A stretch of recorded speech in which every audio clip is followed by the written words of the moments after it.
Everyone, welcome back to my channel. So guys, कैसे हैं आप सब? आई होप आप सभी अच्छे होंगे। सो आज की क्लास काफ़ी इंपॉर्टेंट होने वाली है। ये कंप्यूटर की क्लासेस है जो आपकी चल रही है। लास्ट 2 क्लासेस अगर आप सभी ने वॉच नहीं किया तो डिस्क्रिप्शन में लिंक दे दूँगी, वहाँ से जाकर आप लोग चेक कर लीजिएगा। काफ़ी इंपॉर्टेंट क्लासेस चल रही हैं आप लोग की। जितना हो सके अपने नोट्स को मेंटेन करते हुए चलिए। एंड अगर आप सभी को कोई भी इशू है, PDF आप सभी को डिस्क्रिप्शन में मिल जाएगी, अदरवाइज कमेंट बॉक्स में कमेंट ज़रूर कीजिए, आपको मिल जाएगी। स्टार्ट करते हैं आज की क्लास को। स्टार्ट करने से पहले सिर्फ एक ही चीज़ की रिक्वेस्ट है, अगर मेरे चैनल पर फर्स्ट टाइम विजिट कर रहे हैं तो चैनल को ज़रूर सब्सक्राइब करें, जिससे जो भी इंपॉर्टेंट इन्फॉर्मेशन है DLL रिलेटेड आपको सबसे पहले मिलती रहे। सो स्टार्ट करते हैं आज की class.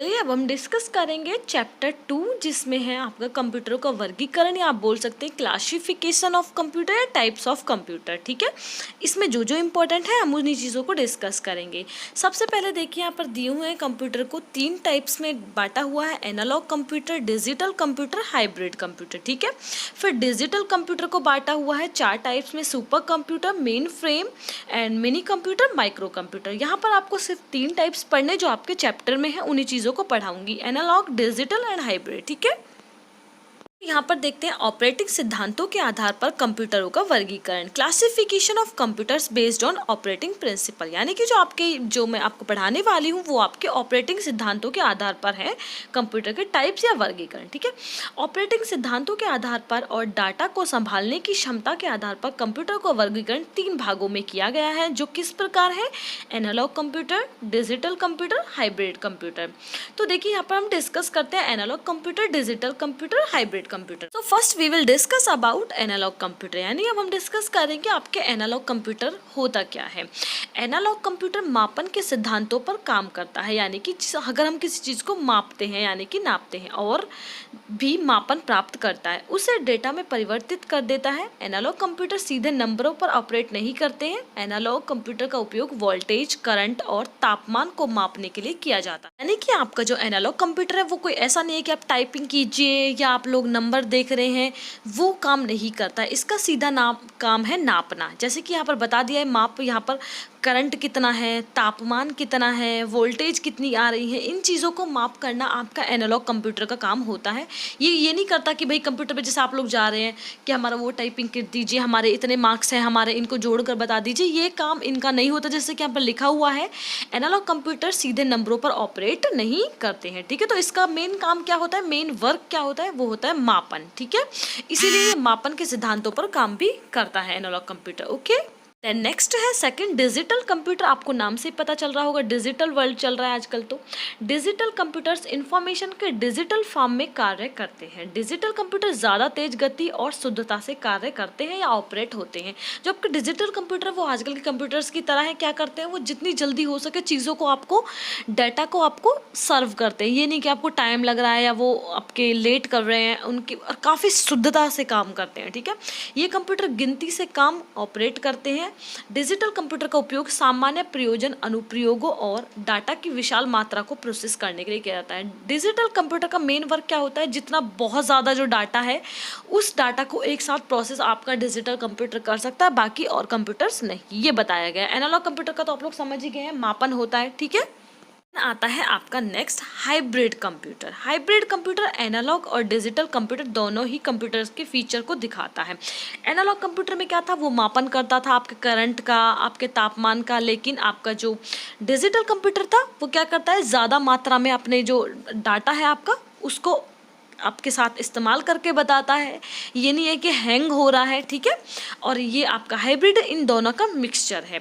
Hybrid computer system setup एक लागत प्रभावी जटिल सिमुलेशन को प्रदर्शित करने का तरीका प्रदान करता है।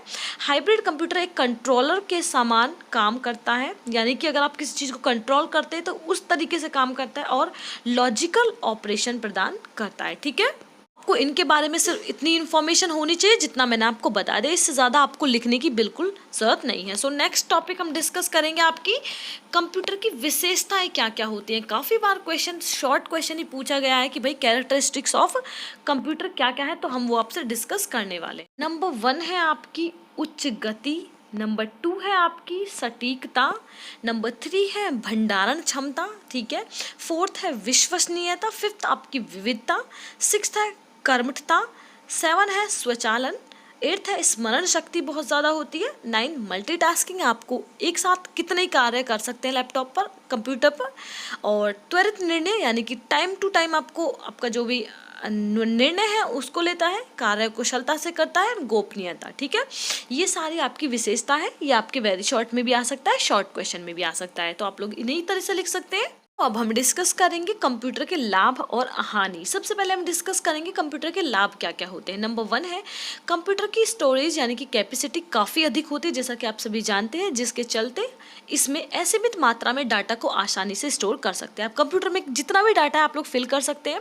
सेकंड है आधुनिक समय में कंप्यूटर का इस्तेमाल काफ़ी तेज़ी के साथ बढ़ा है, क्योंकि यह मनुष्य की तुलना में बहुत ही अधिक तेज़ी से या वर्क करता है। ठीक है, और घंटों के काम को कुछ ही मिनटों में पूरा कर देता है। जैसे कि मैंने आपसे कैलकुलेटर का भी आपको दिया था, कंप्यूटर में जैसे कि टाइपिंग हम कर लेते हैं, आप लोग पीपीटी बना लेते हैं, पीडीएफ बना लेते हैं, कितनी जल्दी काम हो जाता है।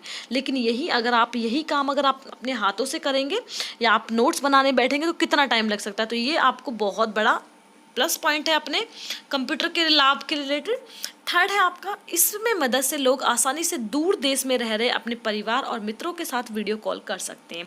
आप सभी जानते हैं अगर किसी के फैमिली मेम्बर्स फॉरेनर में रह रहे हैं तो फॉरेन में क्या है, पहले कुछ नहीं होता था, लेकिन अब क्या है, वीडियो कॉलिंग चल गई। आप पेरेंट्स अपने बच्चों को देख सकते हैं। आप लोग काफ़ी बच्चे स्टूडेंट्स वहाँ स्टडी करने के लिए भी जाते हैं। ठीक है, फोर्थ है आपका, आज के समय में हर चीज़ यहाँ पर मौजूद है और इसे कहीं से भी एक्सेस किया जा सकता है। बस उसके लिए आपने डाटा को क्लाउड स्टोरेज पर सेव करने की जरूरत पड़ी है, जो काफ़ी सुरक्षित रखता है। ठीक है, कुछ इंपॉर्टेंट लाभ है। फिफ्थ यानी कि बैंक, सरकारी कार्यालय, स्कूल और कॉलेज में इसका इस्तेमाल व्यापक पैमाने पर किया जाता है। यानी कि आप सभी जानते हैं कि लैपटॉप और कंप्यूटर्स का यूज़ कॉलेज स्कूलों में काफ़ी किया जाता है, जिसके समय का काफ़ी बचत हो रही है और कोई भी काम चुटकियों में हो जाता है। अगर देखिए अटेंडेंस क्या होने लगी है, अब आपकी बायोमेट्रिक होने लगी है। पहले अटेंडेंस में कितना टाइम लग जाता था, टीचर को 1 घंटे 2 घंटे, लेकिन अब क्या है, बायोमेट्रिक करो और टाइम लगता ही नहीं है। नेक्स्ट आता है आपका कंप्यूटर तकनीकी के द्वारा online shopping, money transfer, mobile recharge, जैसे कि आप सभी जानते हैं फ़ोन पे, गूगल पे, आपका किसी से भी आप अपना फ़ोन रिचार्ज कर सकते हैं, ऑनलाइन शॉपिंग कर सकते हैं। यहाँ हो गई आपकी कंप्यूटर की विशेषताएं यानी कि लाभ। हम डिस्कस करेंगे कंप्यूटर की हानियाँ। जब आपको अच्छी चीज़ें देखने को मिली है तो ऐसी बात नहीं है, इसी से हमें गलत चीज़ें भी देखने को मिलती है। नंबर 1, कंप्यूटर का लत एक तरह से एक बीमारी की तरह है और इसकी लत आज के युवा में काफ़ी देखने को मिल रहा है, जो दिन रात इसी में लगे रहते हैं। आप सभी जानते हैं आजकल क्या हो गया, रिचार्ज करा लेते हैं एंड आप लोग काफ़ी टाइम तक मोबाइल पर ही लगे रहते हैं पढ़ाई के बहाने। अब देखिए जैसे कि काफ़ी जैसे हम ऑनलाइन पढ़ाते हैं तो मैं आपको PDF प्रोवाइड करूँगी, आप PDF को पढ़ने के बहाने जैसे आपके इंस्टाग्राम व्हाट्सएप पे मैसेज आएगा तो आप उसे ऑन करके करने लगेंगे बातें, तो इसी से ये लत आखिरकार कुछ चीज़ें गलत भी हैं। सेकंड, बहुत से लोगों में गेमिंग की आदत हो गई है, जैसे कि PUBG। ठीक है, और वे दिन रात बस इसी में लगे रहते हैं और गेम खेलने के चक्कर में बैठे रहते हैं, जिससे उनमें बैंक प्रॉब्लम ज़्यादा देखने को मिल रही है। ठीक है, साथ ही साथ लगातार स्क्रीन के ऊपर देखने के चलते उनकी आंखों की काफ़ी नुकसान होता है। अगर आप क्या है यहाँ पर ये थोड़ी सी होगी ये दिक्कत, यहाँ पर नहीं था, बैक प्रॉब्लम था। यानी कि जैसे कि आप सभी जानते हैं कि आजकल क्या है, फ़ोन पे आप लोग बैठे रहते हैं तो बैठे बैठे आपकी जो कमर है यानी कि बैक जिसे हम बोलते हैं उसमें पेन होने लग जाता है और स्क्रीन को आँखों को कितना ज़्यादा नुकसान करती है मोबाइल की स्क्रीन, आप लोग सोच भी नहीं सकते। ठीक है, देन नेक्स्ट है आपका थर्ड है, इसके चलते बेरोजगारी भी काफ़ी बढ़ा है, क्योंकि मनुष्य के काम अब कंपनी में रोबोट और कंप्यूटर करने लगा है। यानी कि अब आप सभी जानते हैं जो काम पहले आप लोग करते थे, डाटा एंट्री, ये करना, वो सब आपके कंप्यूटर कर देता है। यानी कि अटेंडेंस भी होती थी, पहले पियोन लगाता था, लेकिन अब कोई ज़रूरत नहीं होती है, सब काम कंप्यूटर कर देता है। या फिर एक और एग्जाम्पल, आजकल क्या हो गया, शॉप में कोई गार्ड रखना पसंद नहीं करता है, अपनी सोसाइटीज़ में गार्ड नहीं रखते, लेकिन लोग क्या करते हैं भाई वहाँ पर CCTV लगा देते हैं। तो ये क्या हो गया है, बेरोजगारी का एक काम हो गया है ना। फोर्थ है आपका, लोग अब ज़्यादातर फ़ोन या कंप्यूटर में चिपके रहते हैं, जिससे चलते एक दूसरे को काम के बहाने से ही मिलते जुलते हैं, जिससे रिश्ते खराब हो रहे हैं। जैसे कि पहले क्या होता था, पहले के टाइम में ये होता था कि लोग अपने 2-2 3-3 अपने गांव में जाते थे, वहाँ पर रहते थे, स्टे करते थे, काफ़ी अच्छे से खाना पीना घूमना फिरना सब करते थे। लेकिन अब क्या हो गया है, मोबाइल के चलते लोग अब फ़ोन पे कॉल कर लेते हैं। अब लोग किसी का बर्थडे है, किसी की शादी है, गुड विशेज़ देने के लिए फ़ोन कर लेते हैं, लेकिन पहले क्या होता था, लोग मिलने जाते थे। ठीक है, फिफ्थ है आपका, लोग आजकल ज़्यादा कम ऑनलाइन काम करना पसंद करते हैं, जिससे कि पर्सनल डाटा को नुकसान होने की संभावना रहती है। आजकल क्या है, लोग क्या है इंस्टाग्राम यूज़ कर रहे हैं, अपना व्हाट्सएप यूज़ कर रहे हैं। काफ़ी टाइम पहले मैंने न्यूज़ पढ़ी थी, व्हाट्सएप पे डाटा लीक हो रहा है, तो ये क्या हो रहा है, ऑनलाइन से आपका नुकसान हो रहा है। देन लास्ट एंड सिक्स था आपका, कंप्यूटर और फ़ोन के चलते लोग सोशल मीडिया जैसे प्लेटफॉर्म पर ज़्यादा एक्टिव रहते हैं, जिससे ऑनलाइन ठगी में काफ़ी वृद्धि हो रही है। जैसे कि आप सभी जानते हैं ऑनलाइन शॉपिंग में क्या चल रहा है, जैसे कि आप लोग मिंत्रा, अमेज़न से शॉपिंग करते होंगे, तो वहाँ पर क्या होता है, आप लोग शॉपिंग कर लेते हैं। लेकिन एक बार मेरे ही साथ हुआ, जैसे कि मैंने ऑनलाइन शॉपिंग की तो मेरे पेमेंट नहीं आई। पेमेंट के थ्रू मैंने कॉल की तो गलती से कहीं और मिल गई, तब तक पता नहीं थी। उन लोगों ने मेरे से बैंक डिटेल्स एंड ऑल मांगी, तब तक मेरे को इतनी आइडिया नहीं थी, तो मैं उनको देने वाली थी लेकिन नहीं दिया। तो इस तरह से बहुत ज़्यादा ठगी हो रही है, तो इन चीज़ों को काफ़ी हानि है हमारे लिए। सो आज की क्लास यहीं पर एंड करते हैं। कैसी लगी आपको क्लास, प्लीज़ कमेंट बॉक्स में कमेंट ज़रूर करिएगा। लिंक आपको ज़रूर मिल जाएगी डिस्क्रिप्शन में इसकी। एंड चैनल को ज़रूर लाइक करें, शेयर कर दें और चैनल को सब्सक्राइब भी ज़रूर कर दें। So thank you for watching and always connected with my channel.